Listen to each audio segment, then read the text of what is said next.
Our final recipient tonight stood up against the federal government in defense of not only North Dakota farmers, but those across the 50 states. Sarah Vogel's legal activism in the 1980s is chronicled in her book, The Farmer's Lawyer, which has drawn praise from singer Willie Nelson and best-selling author John Grisham.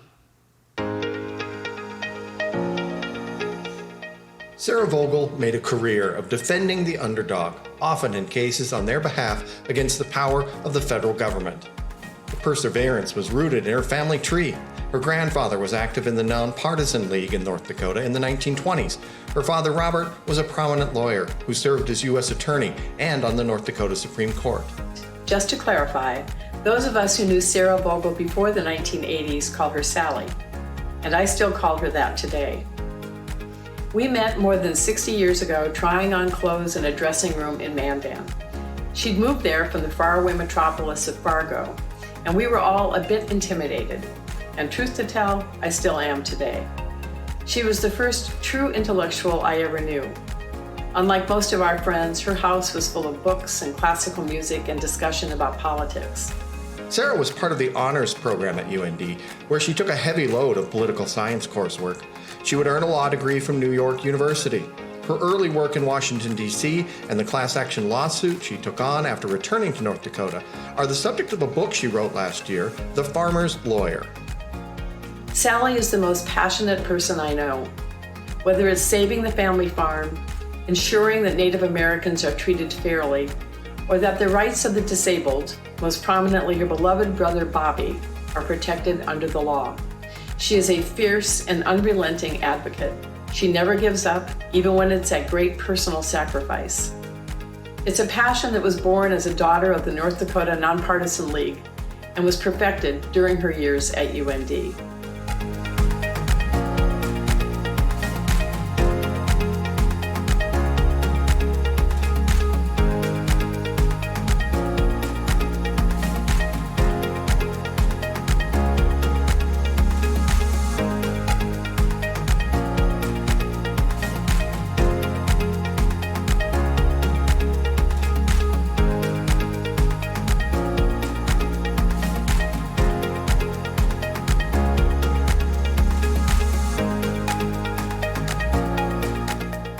Congratulations, dear friend, on receiving the Sioux Award. Your devotion to our state, your intellectual curiosity, and for having the courage to live by your convictions makes us all proud.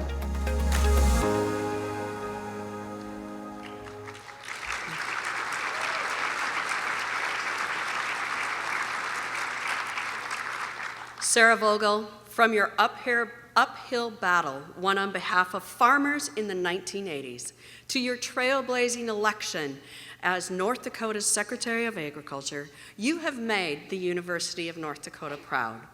We are thrilled to have you as an alumnus of this great university and so happy to present you with our highest honor. Sarah, please come forward and accept your Sioux Award for Distinguished Achievement and Leadership.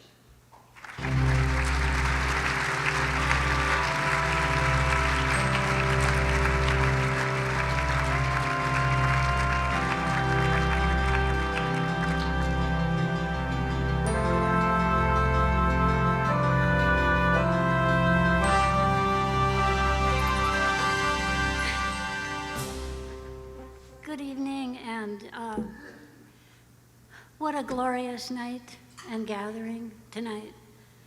I'm so happy to be here to accept this incredible honor, and there are so many people I'd like to thank, but that would take me way past the time allowed.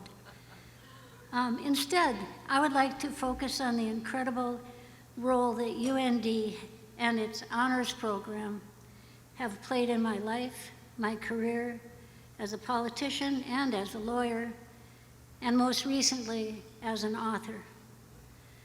When I was in high school in Mandan in '63, '64, I was recruited by colleges all over the country, but the recruitment letter that I got from UND was the best. UND told me that I could be part of something called the honors program, where I could set my own curriculum. I could do original research, I could attend special colloquia led by esteemed faculty members. But best of all, I didn't need to decide on a major, and I didn't have to take classes I didn't want to take. For example, classes that involved science, mathematics, or economics. In other words, I could have 4 years of an ultra liberal arts education. What wasn't to like? So I accepted. 3 years later, I was very intense back then. Sally Vogel was listed in the commencement brochure as one of the 5 graduates of the 4-year honors program. It was the honors program that brought me to UND, and the UND honors program has had a lasting effect on my personal and professional life. I'll give one example. In January 1966, I turned in one of the 2 major papers I submitted for my honors degree. It was for a colloquium called America Between the Wars. The title of my paper was The Farmer's Holiday in North Dakota. Growing up in a family steeped in the North Dakota Nonpartisan League, I'd heard stories about how Governor Bill Langer, my grandfather's great friend and ally, had issued a farm foreclosure moratorium, and how he had been supported by a group of farmers in the Farmers Holiday Association. I wanted to know more about it, so this was the topic I picked for that paper. I read many books. I dug into old newspapers. I read boxes of archived documents that I found in the sub-basements and special collections of the Chester Fritz Library. The paper I ended up writing told a fascinating story about how during the 1930s farm depression, nonpartisan league leaders like Governor Bill Langer and Usher Burdick worked with thousands of farmers who were members of the Farmers Holiday Association, and how they stopped thousands of farm foreclosures and got new laws adopted that protected farmers during hard times. I was obsessed with the story I uncovered. This is the paper I submitted on January 20th, 1966. It is 60 typed pages. It has 142 footnotes and a 3-page bibliography. On the cover, I see comments from the faculty members who had to read this monster. One of them said, "Verbosity is not a virtue, even for honors students."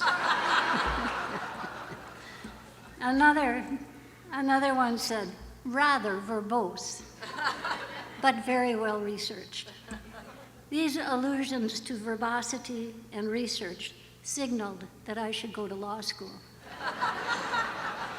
where my verbosity and research skills would be appreciated. I am very grateful to UND and to the honors program for allowing me the full exercise of freedom to write and to do original research.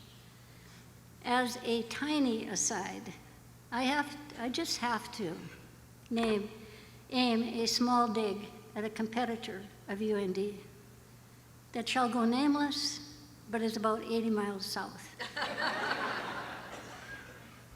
I wouldn't ordinarily say this in open company, but with all these UND folks here tonight, I'll confidentially share how I answered a question that I was often asked by students who came to my office, or whom I met here and there all around the state during the 8 years that I was Commissioner of Agriculture.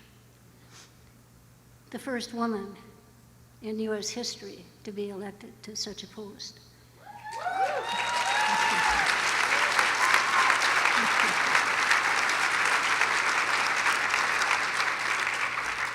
This question was, what is your background and how did you become Commissioner of Agriculture of North Dakota? My answer then and now is this: First thing, you start with an ultra liberal arts education from the University of North Dakota.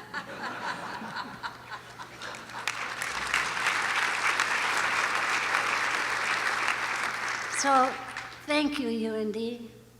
Thank you to my friends who are here tonight. Thank you, Honors Program.